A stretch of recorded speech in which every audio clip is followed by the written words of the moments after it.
not in 71. It was destroyed on the 9th of Av in the year 70. The 9th. What is the 9th letter? It's the Tet. That we have to make a decision. Av is the house of Yahweh. We have to make a decision concerning the house of Yahweh. Who was the house of Yahweh? He was Yahshua. The year 70 is the ayin, that we have to be able to perceive that Yahshua was the vehicle of sacrifice at that time. And we have to make the decision whether to believe or receive or not. This is why it was the end of days there. We can call it the last days now, but the last days now, we can hope that they're not the last days because there's still a lot of changing to do. And like I said, we could empty out this glass of water, and I could ask you what's inside of it, and most everybody would say it's empty, even though there's little droplets of water. And that's how far along we are to restoration. And we'll get into the book of Joel eventually. But this is something for us to understand, the helical nature of time. Okay, there's our rabbit trail. So, we ask questions. How is our strength renewed? Renewed through His Word. How does He help us? Through His Word. How does He bring justice? Brings it through His Word. How does light come to the Gentiles? It's going to be through His Word. And right now, we understand what Yahshua said. He said to the Samaritan woman, you worship what you don't understand. But then He says that deliverance, restoration, redemption is of the Yehudim, it's of the Jews. You find it in Torah. You can't find it beyond that. Yahshua didn't come to teach us a new Bible. He came to help us to understand the Torah and to show us that it could be done. Okay? So Isaiah 40:8 says, the grass withers and the flowers fade, but the word of Elohim lasts forever.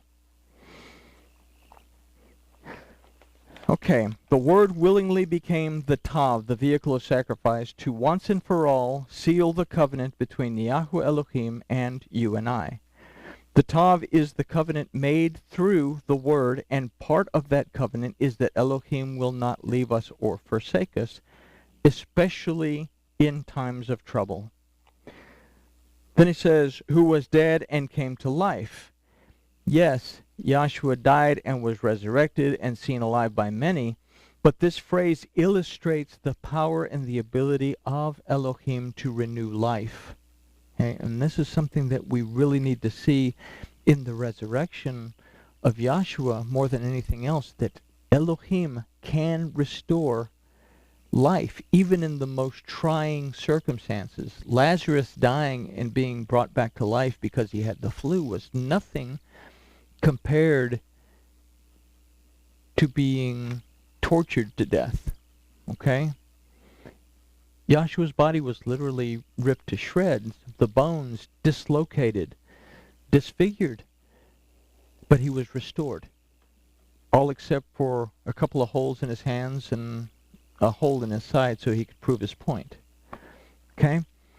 So, we die spiritually if we allow life's trials and tribulations to kill us spiritually. Our situation is not physical but spiritual, yet the encouragement holds the same principles and truths. Okay? That we can be in the worst possible physical state, but if we will make teshuvah and allow Yahshua, the concept, to take hold, and allow the vehicle of sacrifice and the covenant established by Yahshua, the physical being, then we are renewed spiritually to a relationship with Elohim. And it also holds true physically that our physical circumstances are improved as well. I know your works, tribulation, and poverty, so Elohim knows what we're going through. I know the blasphemy of those who say they are Jews and they are not. This is a huge statement. A Jew According to the word Yehudim and its root Yehuda, which means to be grateful and to praise, a Jew is one who is thankful or shows gratitude. Those who blaspheme or slander are not Yehudim. They are lacking in gratitude. Okay? And this can apply to people who are so pious that it's an outward appearance, but there is no inward parts. And this is what Yahshua said to the Pharisees. You look clean on the outside, but inside you're full of filthiness. So it's something to understand. Goes on to talk about the assembly of Satan. Spiritual or demonic attacks that can cause us much trouble, pain, and suffering. But he goes on to say, but you are rich. Now it says, see our spiritual armor. And I'm not going to go into it today. Everybody's saying, thank goodness, because we still have 47 million pages to go. And if we don't get through this tonight, we'll finish it Tuesday. So, but on the back page of this is our spiritual armor. It's a nice quick read. It talks about the 4 different types of spiritual attack. It talks about the 4 different types of spiritual armor and what they mean. So it's a little thing. So in that, we are rich. Elohim has said that he will never leave us or forsake us. We enter into covenant with Yahweh Elohim through Yahshua, his word, and our redemption, deliverance, and restoration. Through Mashiach, the anointing of Yahweh, Elohim has equipped us and armed us to overcome. We can say, I can do all things through Mashiach that strengthens me, because he covers us and he fills us and he opens our ears and opens our eyes and opens our heart so that we can see, hear, and understand what the Ruach of Elohim, the Ruach HaKodesh, the distinct Spirit of Yahweh Elohim, is telling us, how he's guiding us, how he's teaching us. He's saying, that's not a good idea. Don't do that. And if we will listen, then we won't buy penny stocks in some false corporation. So it's something that we understand. Fear. Webster's dictionary defines it as the apprehension of evil or danger, dread or anxiety. Being afraid of what might happen oftentimes keeps us from moving forward when we should move forward. We doubt or have reservations about using that ability that Elohim has entrusted with us. He says, do not fear any of those things that you're about to suffer. So don't fear your situation. The Hebrew word for devil, because it says, indeed, the devil is about to throw some of you into prison. The Hebrew word for devil is shud. Shud means to ruin, to destroy, to spoil, and to devastate. The Greek word, and you won't hear me say the Greek word very often, but the Greek word is diablos, which means prone to slander, accusing falsely. It means to lie. So what is going to throw us into bondage? What throws us into captivity is these things, this fear of moving forward in a relationship with Elohim, because we have been deceived by takanot, or we have been deceived by doctrine, or we don't want to, even though we've learned the truths, we don't want to shake anything up and make all the people around us think that we're loony, so we don't act. And I was talking with Trina earlier about one of the classes that I teach, that it's frustrating. It's so frustrating to me because they know. They know. And I'm not going to pick on this, but we've talked about the traditions. We've talked about Saturnalia. We've talked about where these things come from. We talked about that this is an abomination to Elohim. We've talked about, and maybe I'm on a soapbox and I apologize, but we've talked about that Torah says specifically not to put a tree in your tabernacle, in the sanctuary. But yet on Facebook, people that are in the class are showing pictures of their Christmas trees in their house.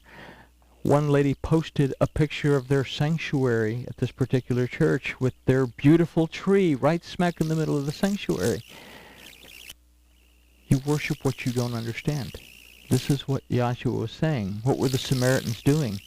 They were Hebrews, but they had perverted it by taking pagan ideas in and making that part of their religion, where Devarim tells us specifically, do not do what the pagans do, and do not make it part of your worship. So, there's my soapbox. But people are afraid to come out of the closet. So, they simply continue on doing what they're doing. Fear is a big thing. The accuser will throw some of you into custody. Now, categories of spiritual attack, and like I said, this is on the last page. Principalities. These use accusation as they, through the use of fear, cause a lack of discernment and judgment. Fear attacks the weakest link. It attacks the mind. We don't believe that we can, and this is a negative affirmation, and Elohim honors our negative affirmations, as he will not go contrary to our free will. He will not override our bad choices, even if they go contrary to his word. And that's something that we have to understand. And it's because of this that we go through tribulation.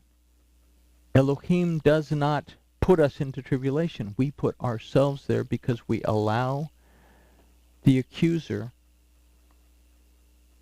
to sidetrack us. Okay? So 10 days. Why 10 days? What does it mean, 10 days? Asherah Yomim, Hebrew for 10 days. Now, if we take a look at this, we can kind of break it down into different ideas that we find within the letters. We have Hey, that first we have to behold our situation. We see the crossroads, so to speak, or as it was put to the assembly of Ephesus, we see where we have fallen. Do we repent? Steps have to be taken. The ayin, it's our perception that must be made clear. And then we say perception of what? We have the resh that says perception of authority. If we have the authority to be the children of Elohim, because we believe and receive in his word, then we have the authority to overcome the accusation, the fear thrown our way by that particular word that's throwing the fear. The word samechot means authority, and in it we see that being in a covenant, we are surrounded by the blessing through the word in our life. Okay? This is just a breakdown of the Hebrew letters of these particular words, because we've said that every Hebrew letter has a meaning. So not only in Torah do we read it topically, not only do we read it according to the definitions of each word, and there's numerous definitions for each word, but every word composes a sentence because every letter means something. So what do we perceive that we have authority over? And this is the shin. This is a very important letter, that we have the authority to perceive how we see things. Do we see it from Elohim's point of view, or do we see it from our own point of view? What gives us our authority? We believe and receive Yomim, days. The Mem and the Yod, the word of truth, is revealed to us through Mashiach, through Messiah. And the power and the ability of Elohim is restored in our life. Everybody with me? Okay.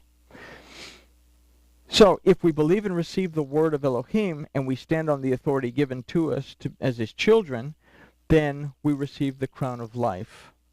Now, we know from this lesson who the I in this verse is, so we need to consider the crown of life. Now, this is one of those things, like throne, like chariot. Are we literally going to get a crown? What does this mean?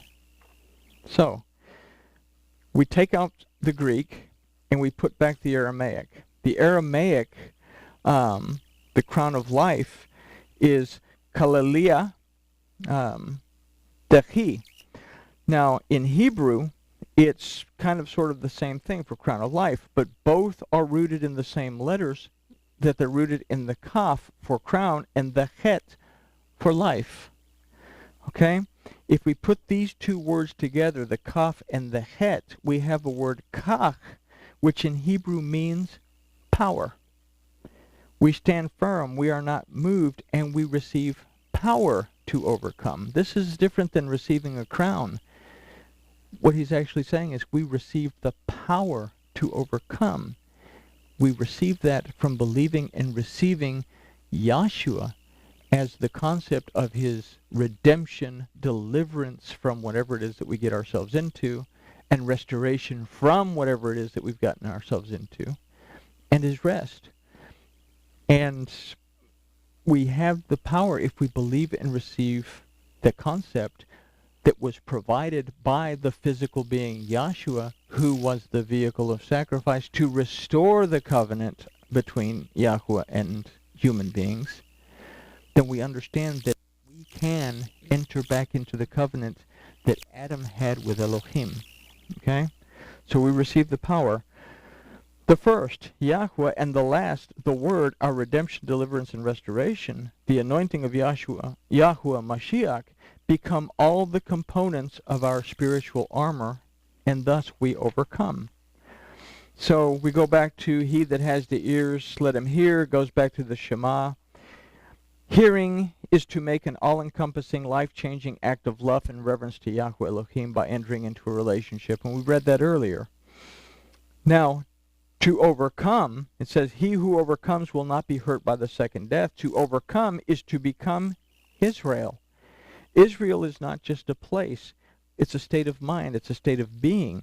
In becoming Israel, we become part of the covenant between Elohim and Abraham. And in doing so, we too are a friend of Yahweh Elohim. People who entered into covenants were called friends.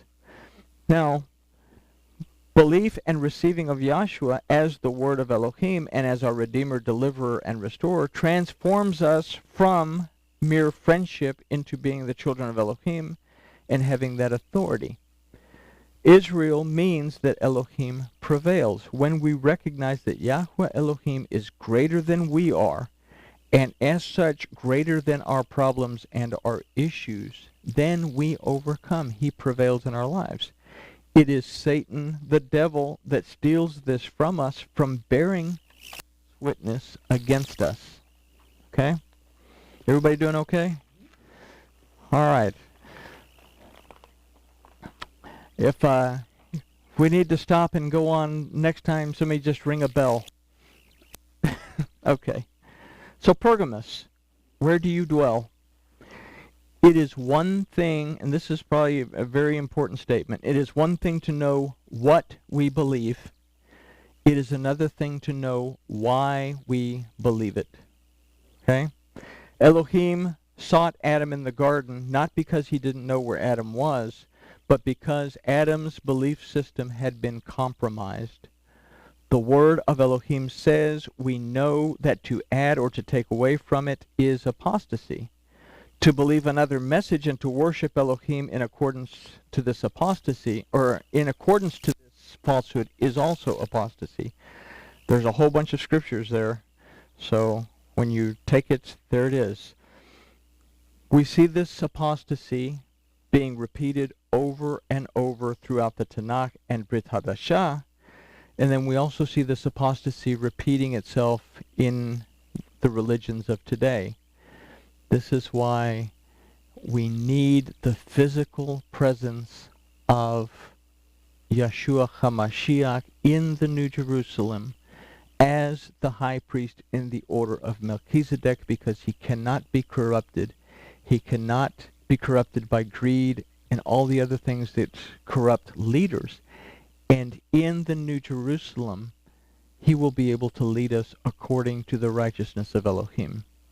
But until then, we have the responsibility to study to show ourselves approved.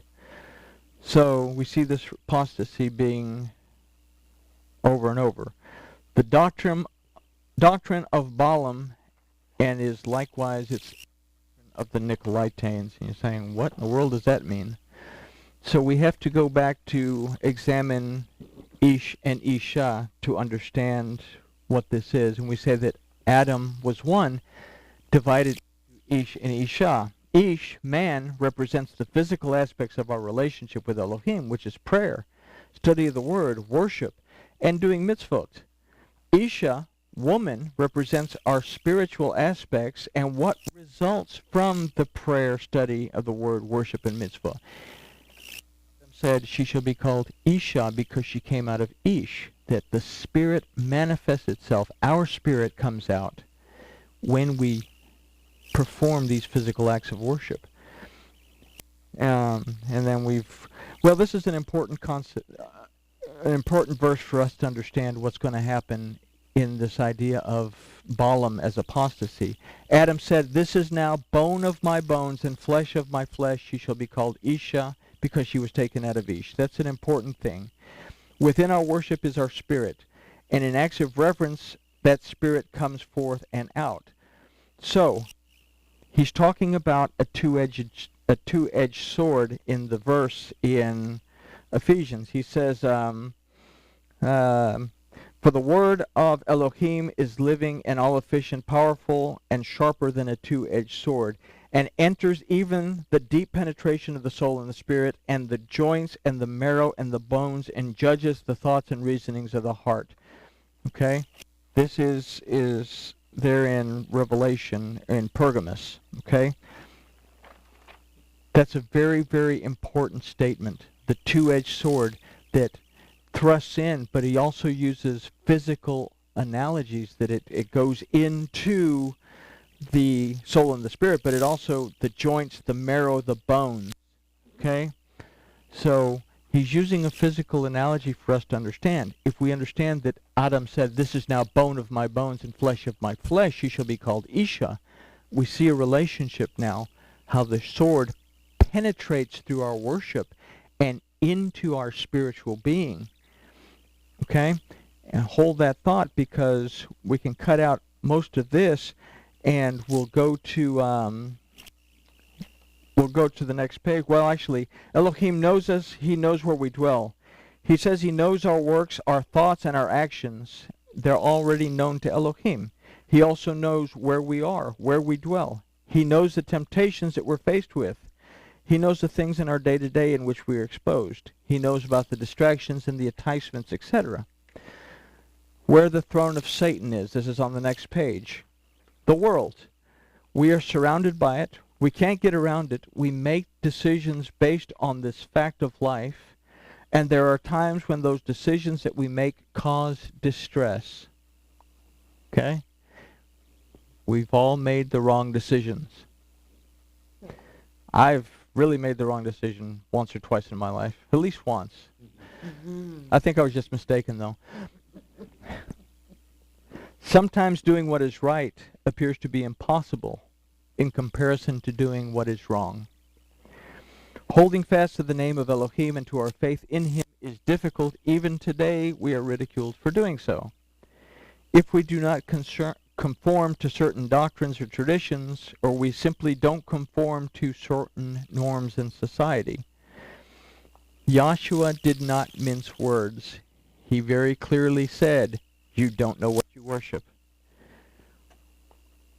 When we don't walk in truth, we're doing it because it's easier to compromise. Okay? So, Elohim says to his word, "I have a few things against you." The Greek translates it that way. The Aramaic of this verse reads, "But I have a small matter against you." Okay?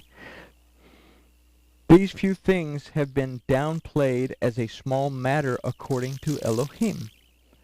This small matter is in our defense, however, not directly against us. Okay? The Nicolaitans brought the worship of Yahweh Elohim, brought to it the doctrines of the Greeks, wanting to mingle the deities into the worship of the one true God. Elohim sees this as no different than the sin committed by the children of Israel at Moab, enticed by Balak, who was instructed by Balaam. Everybody remember the sword that goes into the joints and the marrow. Everybody remembers, "She shall be called Isha because she was taken out of Ish, bone of my bones, flesh of my flesh." So, there is a matter within you that needs to be corrected.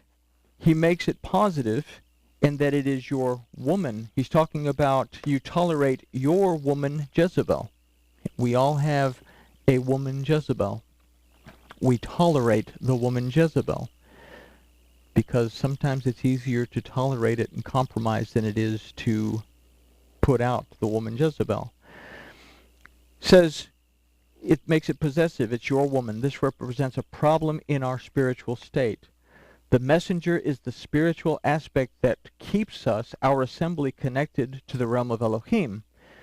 When we see that this woman, Isha, is a representation of the spirit that belongs to us or is attached to us, something that our spirit possesses that affects our assembly. We say that we are the assembly. Something in that, if we allow something that is not right, it will affect the entire assembly. It will affect us spiritually. Okay? This is a spiritual condition, however, that we tolerate, one that goes contrary to the word of Elohim. Now, she's a prophetess. Webster's dictionary defines it this way: someone who tells the future events, especially ones inspired by Elohim. The prophets of the Tanakh were inspired by Elohim and spoke his word only. This Jezebel spirit is being spoken against by Yahshua, who is the word of Elohim. She is giving false direction that goes contrary to the word. So this is something that we need to consider within our being. Now, it goes on to say that she teaches and seduces my servants. People will turn away from sound teaching and listen to falsehood contrary to what Yahshua taught because their ears itch, and it feels good to scratch an itch. Now, I'm going to go on to, let me see, we're going to go on to the next word. The sword of my mouth in Hebrew is harav mehefa sheli. If we take the first letters of each word aside, we have the word chamesh, which means 5. So if we drop down the first letters of each word, we have the word chamesh, which means 5, the numerical value of grace, and of He, which represents the Spirit. He means behold, so in the sword of my mouth we also read, behold my grace, behold my undeserved favor. So this is something very important for us to understand. When the sword, the sharp two-edged sword, is also, when he corrects us, it's also his undeserved favor, that he is actually teaching us that we need to turn around. Elohim says, repent quickly, pay attention to his undeserved favor. Again, he that has an ear, let him hear what the Spirit says. So if we are in a true relationship with Yahweh Elohim, we must commit ourselves fully to the truth of his word. We have to spend time in his word, time in prayer, time in private, and in congregational worship. To ignore Elohim and to go after foreign deities, or to place him in the same category as another deity, to place him in the same category as, say, Sol Invictus or Mithras, and allow him to share the same birthday, for example, is to place him in the same category as another deity, and as such is to ignore what Yahshua did. To ignore what Yahshua did. To ignore... Well, there you go. So, we have to answer a question here is, where do we dwell? Y'all want to stop at Thyracia?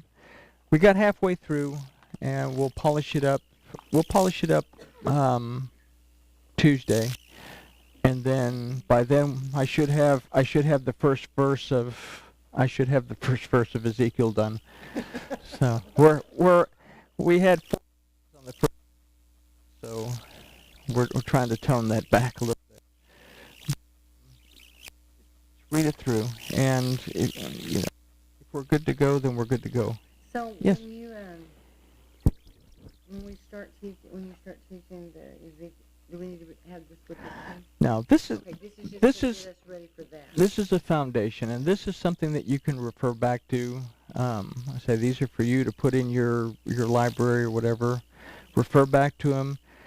It's good to have. And I say when we study Ezekiel, I mean we get in halfway to the first verse of Ezekiel, we're already in Revelation chapter 4 to study the throne room. And to understand the throne room, we have to understand the assemblies. So, any questions on this? I know